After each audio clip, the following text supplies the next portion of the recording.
যারা নামাজ কায়েম করবে, নামাজ প্রতিষ্ঠা করবে, অমিম্মা রাযাকনাহুম ইউনফিকুন, এবং আমি আল্লাহর দেওয়া সম্পদ থেকে যারা ব্যয় করবে, আমি আল্লাহর দেওয়া সম্পদ থেকে যারা ব্যয় করবে, তারাই হলো মুত্তাকিন, তারাই হলো তাকওয়াবান। এর আগে আল্লাহ তাকওয়ার কথা বলেছেন, যালিকাল কিতাবু লা রাইবা ফীহি হুদাল লিল মুত্তাকিন। এই মুত্তাকিনের কথা বলতে গিয়ে আল্লাহ বলেন মুত্তাকিন তারা যারা গায়েবের প্রতি ঈমান আনবে, নামাজ কায়েম করবে, আমি আল্লাহর সম্পদ থেকে যারা ব্যয় করবে, আমি আল্লাহ ঘোষণা করে দিচ্ছি তারাই হলো মুত্তাকিন। জোরে কান সুবহানাল্লাহ। এখন আসেন, এই আয়াতের মধ্যে আমরা তিনটা জিনিস পাইলাম। এক নাম্বার গায়েবের প্রতি ঈমান, ঈমানের কথা বলা হয়েছে। দুই নাম্বার নামাজের কথা বলা হয়েছে। তিন নাম্বার যাকাত অর্থাৎ সম্পদের কথা বলা হয়েছে। তিনটা বিষয়। এখন বাজি তিনটা বিষয় তার আলোচনা করা যাবে না, ওনারা আমাকে বিষয় দিচ্ছে একটা, সেটা হলো ইয়াকিমুনাস সালাত, আর নামাজ। আর এটা আলোচনা করতে গিয়ে আমার অনেকগুলো কথা আসবে, তবে আমি এই বিষয়টা আলোচনা করার আগে আপনাদেরকে বলবো, কোরআনুল কারীম, আল্লাহর কোরআনকে অস্বীকার করা যাবে না। এই কোরআনের মধ্যে আল্লাহ বলেন ওয়াকিমুনাস সালাতা ওয়াকিমুনাস সালাতা ওয়াকিমুনাস সালাতা। আল্লাহ একবার বলেন নাই, 10 বার বলেন নাই, 30 বার বলেন নাই, 40 বার বলেন নাই। আল্লাহ বরাবর এই নামাজের কথা আল্লাহ কোরআনে 82 বার বলছেন। আচ্ছা বলেন 82 বার বলার কারণে এটার গুরুত্বটা কি কম নাকি বেশি? বেশি। এক। দুই নাম্বার, আমার নবী বলেন আসসালাতু হিয়া রাসুল ইবাদত। আসসালাতু হিয়া রাসুল ইবাদত। এসান পুরা বডি আছে বাবা, ওনার এই বুক আছে, ঠ্যাং আছে, মাথা আছে, পা আছে, হাত আছে, মাথা নাই, তাহলে এই বডির কোনো দাম আসেনি। তার মানে পুরা বডির মূল হলো মাথা। এই জন্য আরবিতে বলা রাসুল মানে মাথা। মাথা রাসুল, রাসুল মানে কি মাথা। তো যেহেতু পুরা বডির মূল হলো মাথা, সেই জন্য মাথাকে রাসুল বলা হয়। ঠিক তেমনি ভাবে আসসালাতু হিয়া রাসুল ইবাদত, নামাজ হলো সকল ইবাদতের মূল। জোরে বলেন সুবহানাল্লাহ। এরপরে আমার নবী বলেন আসসালাতু হিয়া ইমাদুদ্দিন, নামাজ হলো দ্বীনের খুঁটি। মনে রাখবেন, আমার নবী বলেন বুনিয়াল ইসলামু আলা খামসিন। আমার ওয়াজে দুটো একটু সময় লাগে, বুঝলেন, কারণ অনেকে আছে শুরু থেকে শোধ দেওয়া শুরু করে। আমি কিন্তু বাজে শুরু থেকে শোধ দিতে পারি না, জাগা মতন গিয়ে শোধ দিতে হইব। কথা বোঝেন, আমি শুরুতে করে দিলাম তাহলে কাম হইতো না। যেখানে বুঝানোর দরকার এখানে বুঝাইতে হইব, আর যেখানে শোধ দেওয়া দরকার করে শোধ দিই। আর জাগাত কু জায়গা শোধ দিলে হইব নি, জাগা মতন যাই তারপর হইব, কোনো সমস্যা হয়নি কোন আপনাদের? আচ্ছা এখন আসেন, আমার নবী বলেন আসসালাতু হিয়া ইমাদুদ্দিন, নামাজ হলো দ্বীনের খুঁটি। আবার অন্য জায়গায় নবী বলেন আসসালাতু, আমার নবী বুনিয়াল ইসলাম আলা খামসিন, ইসলাম 5টা পিলারের উপর প্রতিষ্ঠিত। আচ্ছা এই ফ্যান্ডেলের পিলার কয়টা? সাইড কোনাস কয়টা? আরো জোর কোনা কয়টা? একটা পিলার যদি না থাকে ফ্যান্ডেলটা কি মজবুত হইব নাকি দুর্বল হইব? ঠিক ইসলামের পিলারও 5টা। কোন না কয়টা? 1 নাম্বার পিলারের নাম ঈমান। বলে না কি? নামাজ আছে, রোজা আছে, হজ আছে, যাকাত আছে, মগর ঈমান নাই, কোনো কাম হবে না। তাহলে 1 নাম্বার পিলারের নাম হলো ঈমান। 2 নাম্বার পিলারের নাম নামাজ। কোন না কি? নামাজ। 3 নাম্বার পিলারের নাম রোজা। কোন না বাজি কি? রোজা। 4 নাম্বার হজ, 5 নাম্বার যাকাত। এই 5টা হলো ইসলামের পিলার। এই 5টা পিলারের উপর ইসলামটা দাঁড়িয়ে আছেন। কেউ যদি একটা পিলারকে বাদ দিয়ে ফেলেন তাহলে আপনি ইসলামকে দুর্বল করে ফেললেন। হ্যাঁ, যদি আপনি ইসলামকে মজবুত করতে চান তাইলে পরিপূর্ণভাবে 5টা পিলার আপনাকে আদায় করতে হবে। কি বলেন, ঠিক না? আর এই 5টা পিলারের মধ্যে অন্যতম পিলারের নাম হলো নামাজ। বলে না কি? নামাজ। আরো জোরে কি? নামাজ। এখন আসেন, 1 নাম্বার আমার পয়েন্ট হবে, আলোচনা হবে নামাজ আল্লাহ কখন ফরজ করলেন, 1 নাম্বার। 2 নাম্বার নামাজ আল্লাহ কেন ফরজ করলেন। 3 নাম্বার এই নামাজ আমরা 1st টাইমে পড়ি। কোন না কয় টাইমে? ইচ্ছা করলে সবগুলো একসাথে পড়া যেত না, এখন 1st সময় কেন পড়ি, এটা হলো 3 নাম্বার। 4 নাম্বার যেই নবীর নামাজ নিয়ে আসলেন ওই নবীর নামাজ কেমন ছিল। আর 5 নাম্বার নামাজ পড়লে কি লাভ, নামাজ ছেড়ে দিলে কি লস। এই 5টা পয়েন্টের উপর আলোচনা হবে। আল্লাহ যাতে করে আমাকে বলার, আপনাদেরকে শোনার, আমাকে আমল করার, আপনাদেরকে আমল করার তৌফিক দান করে শোনা আমিন। প্রথম নাম্বার পয়েন্ট হলো নামাজ আল্লাহ কিভাবে ফরজ করলেন, এটা জানা দরকার আসেনি। কেমনে ফরজ করলেন, কিভাবে করলেন, কোন দিন করলেন, কেন করলেন, এগুলো জানতে হবে, না জানলে হবে না। বলেন এই মাসের নাম কি? রজব। অনেকে মনে জানে না, মনে ঘুম যায় মনে। আরো জোরে কোন কি মাস? রজব। আমার নবী বলেন আর রজব শাহরুল্লাহ, রজব হলো আল্লাহর মাস। এরপরে নবী বলেন আর শাবান শাহরি, শাবান মাস হলো আমি নবীর মাস। আর রমাদান ও শাহর উম্মতি, আর রমজান মাস হলো আমার উম্মতের মাস। জোরে করে সুবহানাল্লাহ। এই রজব মাসের মধ্যে অনেকগুলো ঘটনা আল্লাহ ঘটাইছেন। বিশেষ করে 2টা কারণে এই রজব মাসটা আমাদের কাছে অনেক প্রসিদ্ধ। 1 নাম্বার কারণ, এই উপমহাদেশের মধ্যে কোনো নবী আসে নাই ইসলাম প্রচার করার জন্য, কোনো সাহাবী আসে নাই যাদের মাধ্যমে আমরা ইসলাম পেলাম। তারা হলো আল্লাহর ওলি। আর ওলিদের মধ্যে এই উপমহাদেশের মধ্যে ইসলামের মধ্যে যার সবচেয়ে বেশি অবদান, তিনি হলেন খাজায় খাজগান, রাজাই হিন্দুস্তান, গরিবে নওয়াজ, বান্দে নওয়াজ, মাইনুদ্দিন আজমিরি সানজিরি রহমতুল্লাহ আলাইহি। এই মাসের মধ্যে তিনি ইন্তেকাল করেছেন, আল্লাহর দিদারে চলে গেছেন। যেরকম মারহাবা। 1 নাম্বার। 2 নাম্বার, এই রজব মাসের মধ্যে আল্লাহ সরাসরি আমার মদিনার নবীকে লামাকানে নিয়ে গেছেন, যেটাকে আমরা বলে থাকি মেরাজ। ক নাকি? আরো জোরে ক নাকি? মেরাজ। হজ, এই বাবা মনে রাখবেন, হজ আল্লাহ জিবরাইলের মাধ্যমে দুনিয়াতে ফরজ করছেন। যাকাত আল্লাহ জিবরাইলের মাধ্যমে দুনিয়াতে ফরজ করছেন। রোজা দুনিয়াতে ফরজ করেছেন। একটা মাত্র ইবাদত যেটা আল্লাহ জিবরাইলের মাধ্যমে দুনিয়াতে ফরজ করেন নাই, বরং তার প্রিয় নবীকে সরাসরি লামাকানে নিয়ে গেছেন, নিয়ে সেখানে আল্লাহ উম্মতের জন্য আমার নবীর কাছে হাদিয়া দিয়েছেন। জোরে কেন সুবহানাল্লাহ। আর এই যেটাকে আমরা বলে থাকি মেরাজ, বলে না কি? আল্লাহ পাক আমার নবীকে এই মাসের 26 তারিখ দিবাগত রাত দয়াল নবীজিকে নিয়ে গেছেন। এর আগে আমি আপনাদেরকে একটু তথ্য দিই, এরপরে সামনের দিকে আগায় যাচ্ছি। আমার নবীজির বয়স যখন 40 বছর, আমার নবী জানেন গারে হেরার মধ্যে ইবাদত করতেন, আল্লাহর বন্দেগী করতেন। হঠাৎ করে জিবরাইল আমিন ওহী নিয়ে আসলেন। আল্লাহ বলে দিলেন, হাবিব আর বসে থাকা যাবে না, আজকে থেকে দিনের দাওয়াত শুরু করে দেন, আজকে থেকে আপনি নবী আল্লাহর কথা বলা শুরু করে দেন। আমার নবীর প্রতি যখন এই ওহী নাজিল আসলো, নবীজি আর দেরি করলেন না, বাইতুল্লাহর কাছে গেলেন, গিয়ে কাফেরকে ডাক দিলেন, হে কাফেররা এদিকে আসো, হে মক্কার কাফেররা এদিকে আসো, আজকে তোমাদেরকে আমি একটা কথা বলবো, মানবানি? মক্কার কাফেররা কয়, হ্যাঁ তোমাকে তো আমরা বিশ্বাস করি, বিদে তোমার কাছে মাল জমা রাখি, আমানত রাখি। এই কথা বলার সাথে সাথে মদিনার নবী বলেন, তাহলে আমি একটা ঘোষণা দিচ্ছি। জোরে বলেন সুবহানাল্লাহ। আবু জাইল, আজকে আমি একটা কথা বলবো। কয় কি কথা? আল্লাহ এক, সে আল্লাহ রসুল হলো, আমি মদিনার নবী। এই কথা বলার লগে লগে মক্কার কাফেররা কয়, রে মুহাম্মদ তো পাগল হয়ে গেছে।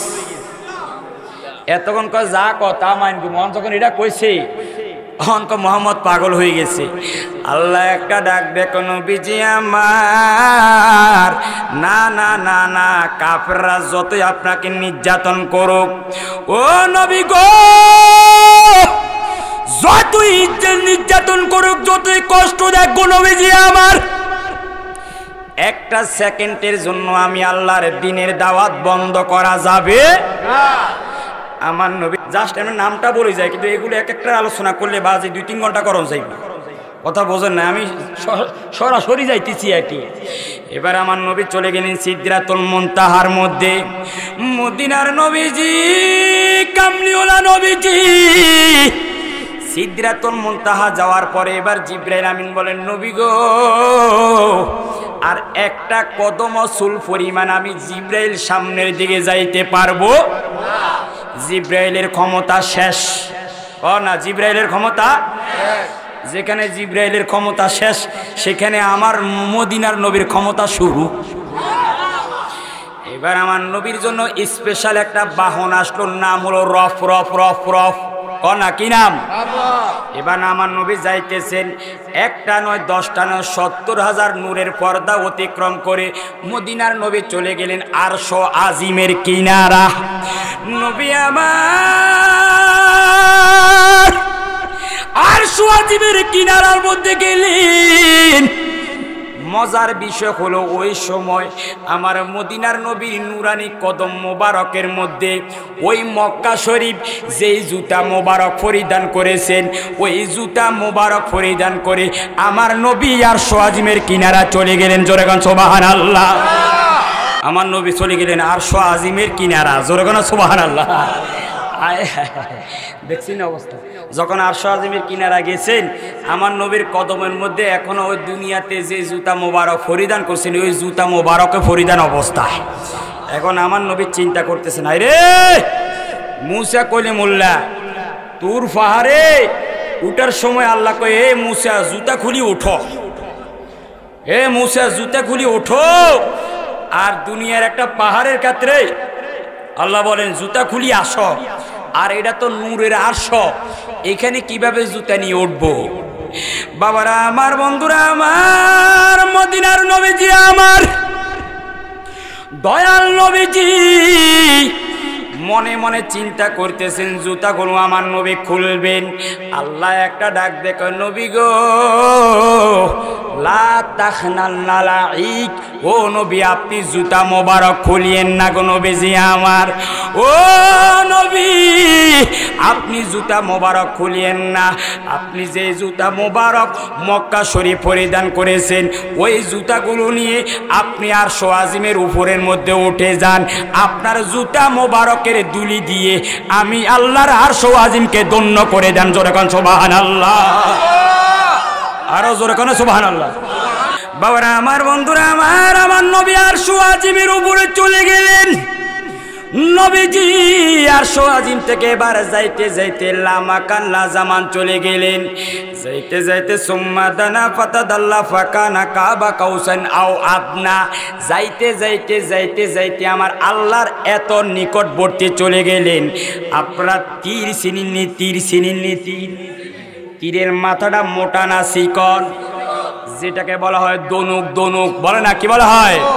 এই দুইটা দনুকের মাথা যদি এইভাবে একসাথ করে বলেন মাঝখানে কোনো ফাঁক থাকবো নি? আমার আল্লাহ আমার মদিনার নবীজি এমন ভাবে মিলিত হয়ে গেছেন দুইজনের মধ্যে কোনো ফাঁক ছিল না। সুবহানাল্লাহ। এবার আমার আল্লাহর সাথে আমার নবী অনেক কথাবার্তা বললেন। কথাবার্তা সব কমপ্লিট করে এবার আমার নবী দুনিয়ার দিকে রওনা হয়ে গেলেন। ডাক দিলেন, নবী গো আপনি দুনিয়ার দিকে চলে যাচ্ছেন, আপনার উম্মতের জন্য কি কিছু নিবেন না গো নবীজি আমার? আমার নবী একটা ডাক দিয়া কই, আল্লাহ রে যদি তুমি মায়া করে দাও তাহলে আমি নিতে পারি। আল্লাহ ডাক দেখো, নবী গো আমি আল্লাহ মহব্বত করিয়া ভালোবাসিয়া আপনার উম্মতের জন্য আমি আল্লাহ 50 ওয়াক্ত নামাজ ফরজ করে দিলাম। জোরে কোন সুবহানাল্লাহ। এই নামাজ ফরজ, বলো না এই নামাজ ফরজ। তাহলে যেই দিন আল্লাহ আমার নবীর প্রতি নামাজ ফরজ করছেন ওই দিন আমার নবীর বয়স হলো 51 বছর 5 মাস 15 দিন। বলেন না 51 বছর 5 মাস 15 দিন। সহজ ভাষা যদি এটা মনে না থাকে তাইলে কেউ যদি বলে নামাজ কখন ফরজ করছেন, একদম সহজ ভাষা বলে দিবেন আল্লাহ নবীর উপর নামাজ ফরজ করছেন নবীর মাধ্যমে আমাদের উপর মেরাজের রাত্রে। কর না কি রাত্রে? মেরাজের রাত্রে। মনে থাকবো নি? মনে থাকবো নি? তাইলে গেলে 1 নাম্বার নামাজ কখন আল্লাহ ফরজ করলেন 1 নাম্বার আলোচনা করলাম। 2 নাম্বার বাবা নামাজ কেন আল্লাহ ফরজ করছেন, কারণটা কি? 2 নাম্বার পয়েন্ট হলো নামাজ আল্লাহ কেন ফরজ করছেন আমাদের জানা দরকার আছে কি না? নামাজ কেন, বাজি কথা বলি, নামাজ আল্লাহ কেন ফরজ করছেন, কারণ কি? এটার কারণ হলো আমার নবীকে যখন আল্লাহ লামাকানে নিয়ে যাচ্ছেন দিদার দেওয়ার জন্য ওই সময় আমার নবীর মনের একটা আশা ছিল, আরে আল্লাহর দিদারে আমি যাচ্ছি, আরে আমার উম্মত বুঝি আমার আল্লাহরে দেখতো না। তো আমার নবীর যে মনে মনে এই উম্মতের জন্য আশা আকাঙ্ক্ষা, বলেন আমার আল্লাহ সেটা দেখেনি? আরো জোরে কর না, দেখেনি? আল্লাহ কয় হাবিব আমি আল্লাহ আপনাকে সরাসরি এনে দিদার দিলাম। আর এই 5 ওয়াক্ত নামাজ এই জন্য ফরজ করলাম, আপনার যে উম্মতরা দৈনিক 5 ওয়াক্ত নামাজ ঠিকভাবে আদায় করবে, আপনার ওই উম্মতের সাথে আমি আল্লাহর সাথে 5 বার নামাজের মধ্যে দিদার হয়ে যাবে। যেরকম সুবহানাল্লাহ। তাহলে 2 নাম্বার পয়েন্টের কাজ হলো আল্লাহর নামাজ ফরজ করেছেন বান্দার উপর, বান্দা যাতে করে আল্লাহর দিদার পায়। বলে না কি ভাই? 2 নাম্বার গেল। 3 নাম্বার 5 ওয়াক্ত নামাজ আমরা কয় টাইমে পড়ি? বলে না কয় টাইমে? 5 টাইম। যদি একসাথে পড়িয়ে দেয় তাহলে কাজ হইতো না, আমা উপকার হইতো তো, তাহলে সারাদিন আর কোনো ঝামেলা হইতো না। একসাথে পড়িয়ে নিলে ভালো হইতো না। আমরা কয় টাইমে পড়ি? আরো জোরে কয় টাইম? প্রথম নামাজ কখন? ফজর। আরো জোরে কখন? তারপর তারপর তারপর তারপর ইশা। প্রশ্ন হলো 5 টাইমে কেন 5 ওয়াক্ত নামাজ পড়ি? কারণটা কি? কারণ কি আমি সংক্ষেপে বলবো, যেহেতু সময় একদম তুফানের গতিতে যাইতে গেছে শেষ। এখন আসেন 5 ওয়াক্ত নামাজ 5 টাইমে পড়ার পিছনে কারণ হলো 5 জন নবীর কারণে। জোরে বলেন সুবহানাল্লাহ। 5 জন নবীকে কেন্দ্র করে আল্লাহ 5 টাইমে আমাদের উপরে 5 ওয়াক্ত নামাজকে ফরজ করছেন। জোরে বলেন সুবহানাল্লাহ। বাবারা আমার, বন্ধুরা আমার, আমি বলতেছিলাম আদম জাতি, আদম মানব জাতির পিতা আদম শফিউল্লাহ, আদম শফিউল্লাহ এই দুনিয়াতে আসার আগে তিনি বসবাস করতেন জান্নাতে। কনা কোথায়? জান্নাতে। আল্লাহ বললেন আদম তুমি এই জান্নাতের মধ্যে গাছের কাছও যাইও না, ফলটা খাইও না, গুন্দুম ফল। কিন্তু আদম নবী ফলটা খাই ফেললো। এবার আল্লাহ পাক আদম এবং হাওয়াকে জান্নাত থেকে বাইর করে দিলেন। একজনকে বাইর করলেন, আদমকে বাইর করলেন আল্লাহ শ্রীলঙ্কা, আরেকজনকে বাইর করলেন জেদ্দা। এ বাবারা আমার, আদম নবী যখন জান্নাত থেকে দুনিয়ার মধ্যে নামলেন, গভীর রজনী, অন্ধকার আর অন্ধকার, শুধু অন্ধকার আর অন্ধকার। আদম শফিউল্লাহ সারা রাত অন্ধকারের মধ্যে তিনি শুধু হাঁটলেন। যখন সুবহে সাদিকের টাইম অতিক্রম করে যখন সামনের দিকে আগালো, আদম নবী তাকায়া দেখলেন পূর্ব দিকে আস্তে আস্তে আলো দেখা যায়। কিছুক্ষণ পরে আদম শফিউল্লাহ তাকায়া দেখলেন সারাটা দুনিয়া আলোকিত হয়ে গেছে। আদম শফিউল্লাহ এই অন্ধকার শেষে তিনি দুনিয়ার আলো দেখিয়া আল্লাহর শুকরিয়া আদায় করিয়া, এটা শুকরিয়ার নামাজ, শুকরিয়া আদায় করিয়া এই ফজরের টাইমে আদম নবী 2 রাকাত নামাজ আদায় করলেন। আল্লাহ ডাক দিয়ে কয় আদম তোমার এই নামাজটা আমার কাছে বেশি ভালো লেগেছে রে আদম। ও আদম এই শুকরিয়ার নামাজ তুমি আদায় করলা, আর এই ফজরের টাইমে আমি আল্লাহ আমার হাবিবুল্লাহর উম্মতের জন্য ফজরের টাইমে আমি আল্লাহ কিয়ামত পর্যন্ত 2 রাকাত নামাজকে আমি আল্লাহ ফরজ করে দিলাম। জোরে কোন সুবহানাল্লাহ। তাহলে মনে রাখবেন আমরা যে ফজর পাইলাম এটা আদম নবীর উসিলা। জোরে কোন সুবহানাল্লাহ। এই ফজরের টাইমে আদম নবী শুকরিয়ার নামাজ আদায় করছে কয় রাকাত? কোন না কয় রাকাত? এই বেটা কিলে শুকরিয়া আদায় করছে জানেন? ওই আলো দেই কোন না কি দেই? আলো দিয়ে শুকরিয়ার নামাজ আদায় করছে। আল্লাহকে নামাজটা বেশি ভাল লাগছে। কিয়ামত পর্যন্ত আমার উম্মতের, হাবিবের উম্মতের জন্য আমি আল্লাহ ফজরের টাইমে 2 রাকাত নামাজকে ফরজ করে দিলাম। জোরে কেন সুবহানাল্লাহ। তাহলে আজকে থেকে যদি কেউ বলে ফজরের নামাজ কেমনে পাইলাম, তাইলে বলবেন আদম নবীকে কেন্দ্র করি। মনে থাকবে তো ইনশাআল্লাহ। এবার ফজরের নামাজের পর কোন নামাজ? নামাজে ভরা নেই জন্য কইতে আরে না মনে হয়। কোন নামাজ? জোহর। সবাই কোন লাগবে? কোন নামাজ? বাবারা আমার, বন্ধুরা আমার, আপনারা নাম শুনছেন ইব্রাহিম খলিলুল্লাহ। মুসলমান জাতির পিতা ইব্রাহিম নবীর নাম শোনেন নাই? ইব্রাহিম খলিলুল্লাহ ইব্রাহিম নবী কি তফসিরের মধ্যে রয়েছে আল্লাহ 36 মতান্তর 48টা বড় বড় পরীক্ষা আল্লাহ করেছেন। না কয়টা? আই হায় রে, বড় বড় পরীক্ষা। এ বাজি আপনারা দে খতনা করেন, খতনা বুঝেননি? মনে হয় বোঝে না, মনে হয় আগা কাটে আরে বুঝেননি? এটা কয় বছর বয়সে করেন?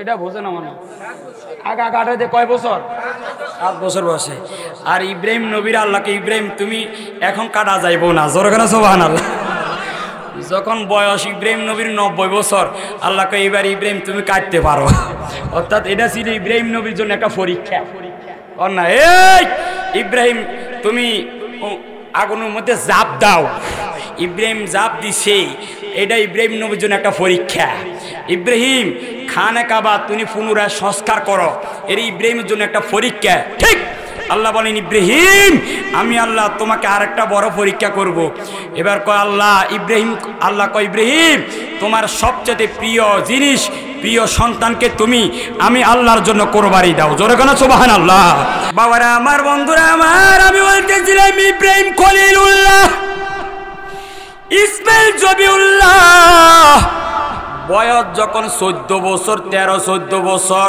আচ্ছা বলেন বাবারে একটা সন্তানের বয়স যখন 13-14 বছর হয়ে যায় মা বাবার আদর মহব্বত ওই সন্তানের জন্য কম থাকে না বেশি থাকে এই 14 বছর বয়স যখন ইসমাইল জবিউল্লাহর হয়ে গেল আল্লাহ একটা ডাক দিকো ইব্রাহিম কোরবানি দাও কোরবানি দাও তোমার প্রিয় জিনিসটা কোরবানি দাও ইব্রাহিম খলিলুল্লাহ বুঝে গেলেন আমার প্রিয় জিনিস হলো আমার সন্তান এবার ইব্রাহিম খলিলুল্লাহ সে বাইতুল মুকাদ্দাস থেকে বাইতুল্লাহর কাছে আসলেন হাজেরাকে বললেন হাজেরা ইসমাইলকে সাজায়া দাও এক বর্ণনা আছে আমরা কাঠ কাটার জন্য যাব আরেক বর্ণনা আছে দাওয়াতের মধ্যে যাব এবার হাজেরা ইসমাইলকে সাজায়া গোছায়া দিলেন ইব্রাহিম নবী নিতে নিতে নিতে নিতে পাহাড়ের কাছে নিয়ে গেলেন আল্লাহ কোরআনের মধ্যে বলেন ফালাম্মা বালাগা মাউসায়া ক্বালা ইয়া বুনাইয়া ইন্নী আরা ফিল মানামে আন্নী আযবাহুকা ইব্রাহিম খলিলুল্লাহ ইসমাইল জবিউল্লাহকে নিয়ে পাহাড়ের কাছে গেলেন ইব্রাহিম নবীজি একটা ডাক দিলেন সন্তান ও বাবা ইসমাইল আমি স্বপ্নের মাধ্যমে দেখলাম হে বাবা আমি স্বপ্নে দেখলাম আন্নি আজবাহুকা আমি তোমাকে জবাই করতেছি ফানজুর মাজা তারা বাবা রে তোমার এই ব্যাপারে অভিমত কি এই 14 বছরের বাচ্চা বলেন ইফআল মা তুমারু বাবা আপনি চিন্তা করেন না টেনশন করেন না আল্লাহ আপনাকে যা হুকুম দিয়েছেন আপনি তাই পালন করেন অর্থাৎ আল্লাহর জন্য আমাকে জয়বা করে দেন জোরে কোন সুবহানাল্লাহ দেখছেন নি 14 বছরের বাচ্চাকে আল্লাহ যা হুকুম দিয়েছেন তাই করে আর আমরা হইলে কিলাম জানিনি যদি কইতো বাবা কালকে সকালে তোর জবাই করব আমরা সুযোগ পাইলে রাইতে বাবারে উল্টা জবাই করে দিই কাম সারা দিলাম আর যদি সুযোগ না পাই তাহলে রাত্রে রাত্রে বাংলাদেশ পারে পাকিস্তান যাইলাম দেখছেন কেমন আল্লাহ ভক্ত এবার ইসমাইল জবিউল্লাহ সংক্ষেপে বলতেছি জোহর কিভাবে ফাইলাম এটা বলতেছি এখন দ্বিতীয় নামাজ এবার ইব্রাহিম খলিলুল্লাহ কি করলেন ইসমাইল জবিউল্লাহকে ইসমাইল নবী বললেন বাবা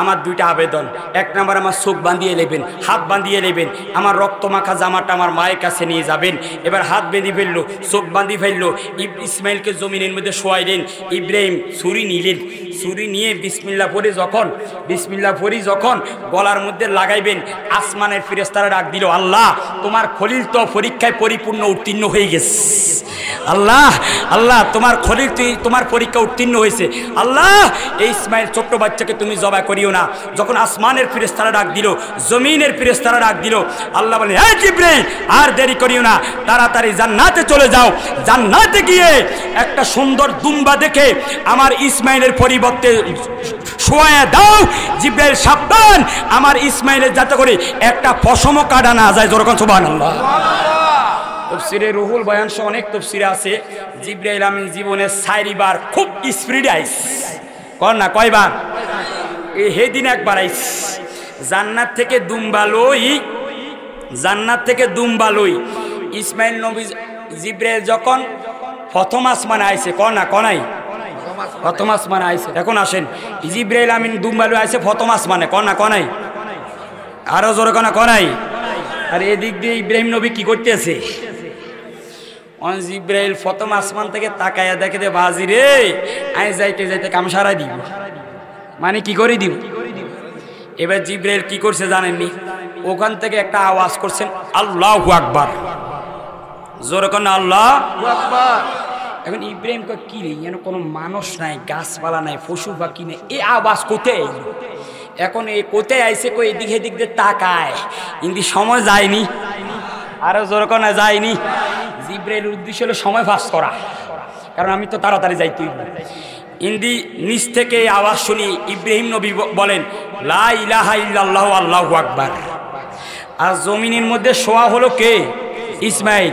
ইসমাইল সেখান থেকে আওয়াজ করলো আলিল্লাহিল হামদ। তাহলে জিব্রাইল বলেন আল্লাহু আকবার, ইব্রাহিম বলেন লা ইলাহা ইল্লাল্লাহু আল্লাহু আকবার, মিকাইল ইসমাইল বলেন আলিল্লাহিল হামদ। এই জিব্রাহিম, ইব্রাহিম, ইসমাইল, এই তিনজনের শব্দটা মিলে এটার একটা নাম হয়ে গেছে তাকবীরে তাশরিক। আল্লাহ বলেন জিব্রাইল, ইব্রাহিম, ইসমাইল তিনজনের শব্দটা আমি আল্লাহর কাছে বেশি ভালো লাগছে, সেই জন্য কিয়ামত পর্যন্ত আমি আল্লাহ আমার উম্মতে হাবিবুল্লাহর উম্মতের জন্য জিলকত মাসের, জিলহজ মাসের 9 তারিখ ফজর থেকে 13 তারিখ আসর পর্যন্ত প্রত্যেক নামাজের পরে একবার করে তাকবীর পড়া আমি আল্লাহ ওয়াজিব করে দিলাম। জোরে কোন সুবহানাল্লাহ। এটাকে বলা হয় তাকবীরে তাশরিক, বলে না কি বলা হয়? এখন ইব্রাহিম তো হুঁসাইতে আছে, কোনা কি করে? যখন হুঁস যায় না আর ছুরি জবাও হয় না, এবার ইব্রাহিম কি করছে জানেননি? ছুরি এডারে নিয়ে এমন জোরে মেলা মারছে ফাথরের উপর, ফাথর চূর্ণ বিচ্ছিন্ন হয়ে গেছে। এবার ফাথর কথা কয়, ফাথর কথা কয়। আপনাকে ওই এলাকাত কোনো ফাথর কথা কইছিনি, কিন্তু ওই ফাথর কথা কইছে, ছুরিও কথা কইছে। কনা কি কথা কইছে? ছুরি। আরো জোরে কনা কি কথা হয়েছে? ছুরি। ছুরি কথা কইছিনি আপনাকে এলাকায়, ওই ছুরি কথা কইছে। ছুরি কি কয় জানেননি? হে ইব্রাহিম, আল জলিলু ইয়ানহাউনি আল খলিলু ইয়ামুরুনি। হে ইব্রাহিম ছিল আল্লাহ নামাজ কেন ফরজ করলেন? তৃতীয় নাম্বার পয়েন্ট হলো আল্লাহ 5 ওয়াক্ত নামাজ 5 টাইমে কেন ফরজ করলেন? এখন আমি বলছিলাম ছুরি কথা কয়, কর না কি কয়? ছুরি কিতা কয় জানেননি? ছুরি আল জলিলু ইয়ানহাউনি আল খলিলু ইয়ামুরুনি। জলিল মানে আল্লাহ, কর না জলিল মানে কি? আর খলিল মানে ইব্রাহিম।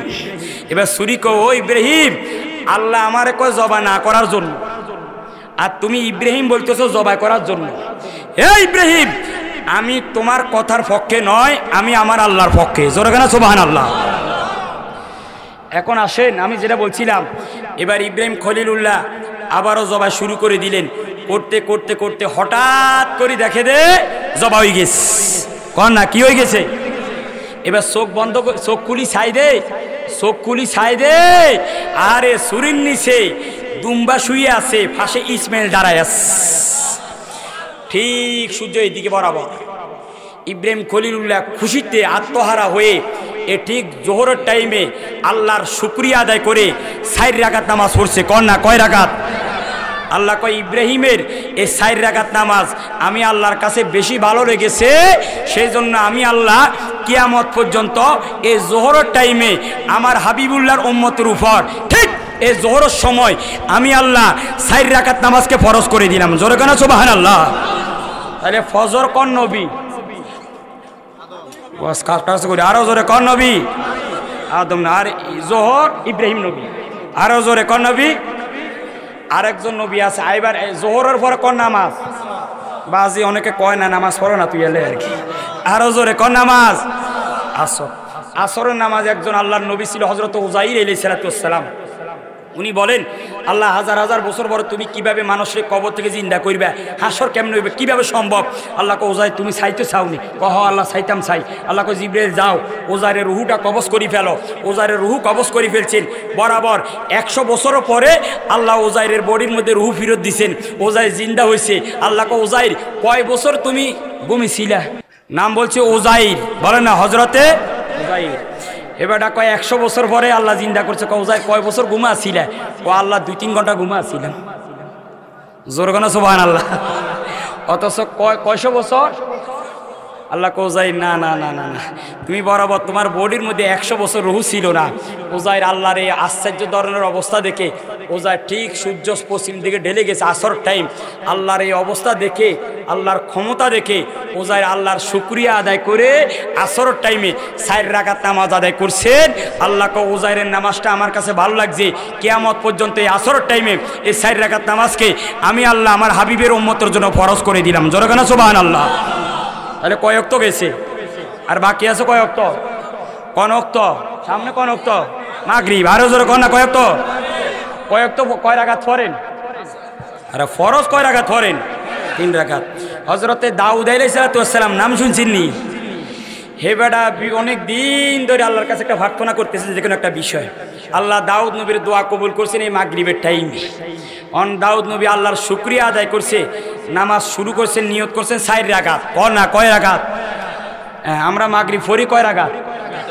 হে বেটা নিয়ত করছে কয় রাকাত? পড়তে পড়তে পড়তে পড়তে যখন 3 রাকাত পড়ছেন, হঠাৎ করে হে বেটা অসুস্থ হয়ে গেছে। না কি হয়ে গেছে? এই অসুস্থ হয়ে যাওয়ার পরে 3 রাকাতের মধ্যে বসে তিনি আত্তাহিয়াতু যা পড়া দরকার পড়ি, তিনি সালাম ফিরে আলাইছে। আল্লাহ কয় আমার দাউদের এই 3 রাকাত নামাজ আমি আল্লাহর কাছে মাগরিবের টাইম বেশি ভালো লেগেছে, সেই জন্য কিয়ামত পর্যন্ত আমার হাবিবের উম্মতের জন্য এই মাগরিবের টাইমে 3 রাকাত নামাজকে আমি আল্লাহ ফরজ করে দিলাম। জোরে কেন সুবহানাল্লাহ। আর বাকি আছে কোনটা? আরো জোরে কোনটা?